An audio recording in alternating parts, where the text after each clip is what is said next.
कहा जाता है, एक बार एक पेड़ ने हजरत मोहम्मद सल्लल्लाहु अलैहि वसल्लम के लिए ऐसे आंसू बहाए कि देखने वालों की आंखें भी नम हो गईं। दोस्तों, यह वाकया सुनकर आपका दिल भी पिघल जाएगा। यह कहानी उस पेड़ की है जिसने नबी पाक सल्लल्लाहु अलैहि वसल्लम के लिए इंसानों की तरह महसूस किया और उनकी जुदाई बर्दाश्त न कर सका। यह घटना हदीसों में दर्ज है और कई सहाबाए किराम ने इसे अपनी आंखों से देखा था। उस वक्त मदीना मुनव्वरा में मस्जिद ए नबवी नई नई बनाई गई थी। रसूलुल्लाह सल्लल्लाहु अलैहि वसल्लम जब भी जुमे का खुतबा दिया करते तो एक पुराने खजूर के तने के सहारे खड़े होते थे। वह तना मानो आपका साथी बन चुका था। हर जुमे की नमाज में आपको देखता, आपकी बातें सुनता और उस पवित्र पल का हिस्सा बनता। भले ही वो लकड़ी थी, मगर उसमें भी एक एहसास था। वो पहचानती थी कि उसके पास कौन खड़ा है। एक दिन सहाबा ने सोचा कि रसूलुल्लाह सल्लल्लाहु अलैहि वसल्लम को खड़े रहने में मुश्किल होती है, तो उन्होंने एक मिंबर यानी लकड़ी का छोटा मंच तैयार किया। जब आप सल्लल्लाहु अलैहि वसल्लम खुतबा देने आए तो इस बार उस पुराने तने के पास न जाकर नए मिंबर पर खड़े हुए। जैसे ही आपने बात शुरू की, मस्जिद में एक अजीब सी सिसकी गूंज उठी। लोग हैरान थे, यह आवाज कहां से आ रही है। फिर मालूम हुआ कि यह रोने की आवाज उसी पुराने खजूर के तने से आ रही थी। वह तना जो हर जुमे आपको देखता था, अब बच्चों की तरह रोने लगा, दर्द से भरा हुआ। सहाबा की आंखें भर आईं।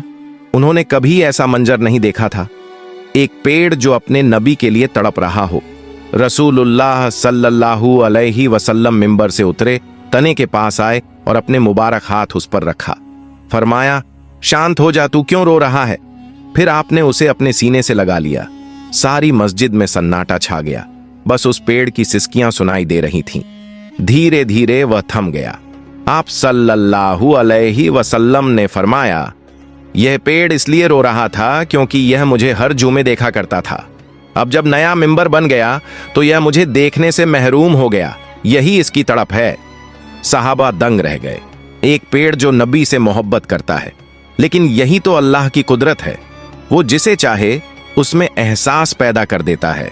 रसूलुल्लाह सल्लल्लाहु अलैहि वसल्लम ने उस पेड़ को अपने दयालु हाथों से सहलाने के बाद फरमाया, इसे मस्जिद के अंदर ही जमीन में दफन कर दो। सहाबाए किराम ने बड़े एहतराम और मोहब्बत के साथ उस पेड़ को जमीन में उतार दिया। आज भी किताबों में उस जगह का जिक्र मिलता है, वही जगह जहां वह पेड़ था जिसने नबी पाक सल्लल्लाहु अलैहि वसल्लम की जुदाई में आंसू बहाए थे। दोस्तों, जरा सोचिए, जब एक पेड़ को अपने नबी से इतनी मोहब्बत थी कि वह उनकी जुदाई बर्दाश्त न कर सका, तो हम जो इंसान हैं, हमें कितनी मोहब्बत रखनी चाहिए। अगर एक पेड़ का दिल पिघल सकता है तो हमारे दिल कैसे सख्त रह सकते हैं। रसूलुल्लाह सल्लल्लाहु अलैहि वसल्लम केवल इंसानों के लिए नहीं, बल्कि तमाम मखलूक यानी हर जिंदा चीज के लिए रहमत थे। वो रहमतुल लिल आलमीन थे, सारे जहां के लिए रहमत। या अल्लाह, हमें भी वही सच्ची मोहब्बत अता फरमा जो उस पेड़ के दिल में थी। हमें अपने प्यारे नबी सल्लल्लाहु अलैहि वसल्लम के रास्ते पर चलने की तौफीक दे। आइए सुनते हैं एक और सच्ची दास्तान, एक ऐसी घटना जहां न सिर्फ एक पेड़ बल्कि एक पत्थर भी बोल पड़ा। जी हां, पत्थर का सलाम। वह नजारा देखकर पूरे मक्का के लोग दंग रह गए। उस दौर में मक्का अपनी रौनक और चहल पहल के लिए मशहूर था, मगर दिलों में अंधेरा छाया हुआ था। हर गली, हर दरवाजे, हर बाजार में लकड़ी, मिट्टी और पत्थर की मूर्तियां रखी थीं। लोग उन्हीं से दुआएं मांगते, कोई बारिश की, कोई औलाद की, तो कोई मालो दौलत की। लेकिन उसी शहर में एक शख्स थे जो इस अंधेरे में रोशनी की तलाश में थे। वो थे मोहम्मद बिन अब्दुल्लाह सल्लल्लाहु अलैहि वसल्लम। बचपन से ही आपके दिल में यह सवाल उठता था, क्या ये पत्थर जो खुद हिल भी नहीं सकते, हमारी दुआ कैसे सुन सकते हैं। आप सल्लल्लाहु अलैहि वसल्लम अक्सर अकेले बैठकर अपने रब की याद में खो जाया करते थे। मक्का की हलचल से दूर पहाड़ों का सन्नाटा आपको सुकून देता था। हिरा की गुफा आपकी तन्हाई और इबादत का ठिकाना बन गई थी। लेकिन यह वाकया उस समय का है जब अब तक पहला वही पैगाम नहीं उतारा था। आप सल्लल्लाहु अलैहि वसल्लम उस वक़्त मक्का के लोगों में अल अमीन यानी भरोसेमंद के नाम से मशहूर थे। सच्चाई, रहमदिली और ईमानदारी की मिसाल। एक दिन आप काबा के पास से गुजर रहे थे।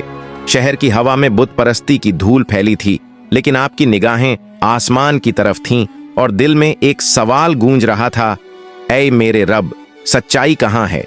उसी पल एक अजीब लेकिन रूहानी घटना घटी। जैसे ही आप सल्लल्लाहु अलैहि वसल्लम आगे बढ़े, रास्ते के किनारे पड़ा एक छोटा सा पत्थर हल्का सा हिला और फिर एक नर्म प्यारी आवाज आई, अस्सलामु अलैक या रसूल अल्लाह सल्लल्लाहु अलैहि वसल्लम। आप ठहर गए, चारों तरफ देखा, कोई इंसान नहीं था। फिर वही आवाज फिर से आई, अस्सलामु अलैक या नबी अल्लाह सल्लल्लाहु अलैहि वसल्लम। उस आवाज में ऐसी मिठास और सुकून था कि वह सीधा आपके दिल में उतर गया। आप समझ गए कि यह कोई आम आवाज नहीं, यह अल्लाह की तरफ से इशारा था, जो एक पत्थर की जबान से आपको सलाम भेज रहा था। सालों बाद जब नबूवत का सिलसिला शुरू हो चुका था, आप सल्लल्लाहु अलैहि वसल्लम ने फरमाया, मैं मक्का की एक घाटी से गुजरा करता था। वहां एक पत्थर था जो मुझ पर सलाम भेजता था। आज भी मैं उसे पहचानता हूं। मक्का के लोगों के लिए यह सुनना नामुमकिन था, एक पत्थर बोल सकता है, मगर यह हकीकत थी। कई बार जब आप उस रास्ते से गुजरते, वह पत्थर हिलता और सलाम करता। कभी कहता अस्सलामु अलैक या हबीब अल्लाह, कभी झुककर अदब से कहता या रसूल अल्लाह सल्लल्लाहु अलैहि वसल्लम। वह पत्थर जो सदियों से चुप पड़ा था, अब जिंदा हो चुका था, क्योंकि उसे नबी की पहचान मिल गई थी। कभी कभी आप अपने साथियों के साथ गुजरते और उनसे फरमाते, क्या तुम सुनते हो? यह पत्थर मुझे सलाम कर रहा है। सहाबा खामोश हो जाते, क्योंकि जो नज़ारे रूह देखती है वो आंखें नहीं देख पाती। वक़्त गुजरता गया, मगर उस पत्थर का सलाम नबूवत की सच्चाई का जिंदा सबूत बन गया। कहते हैं, जब आप सल्लल्लाहु अलैहि वसल्लम ने मक्का को छोड़कर मदीना की हिजरत की, तो उस पत्थर ने आखिरी बार सलाम किया और फिर हमेशा के लिए खामोश हो गया। मदीना पहुंचकर जब आपने यह वाकया सहाबा को सुनाया, तो सबकी आंखें भर आईं। हजरत अली रजी अल्लाहु अन्हु ने कहा, ऐ अल्लाह के रसूल, जब एक पत्थर आपकी पहचान कर सकता है, तो क्या हम इंसान आपकी नबूवत पर शक करें? रसूलुल्लाह सल्लल्लाहु अलैहि वसल्लम मुस्कुराए और फरमाया, अली, अल्लाह ने हर चीज को मुझे पहचानने की ताकत दी है। यहां तक कि पेड़, जानवर, जमीन और आसमान भी मुझे जानते हैं।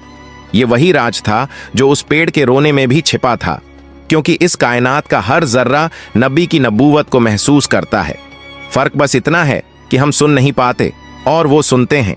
अगर आपको ये वाकया पसंद आया हो तो चैनल सब्सक्राइब जरूर करें।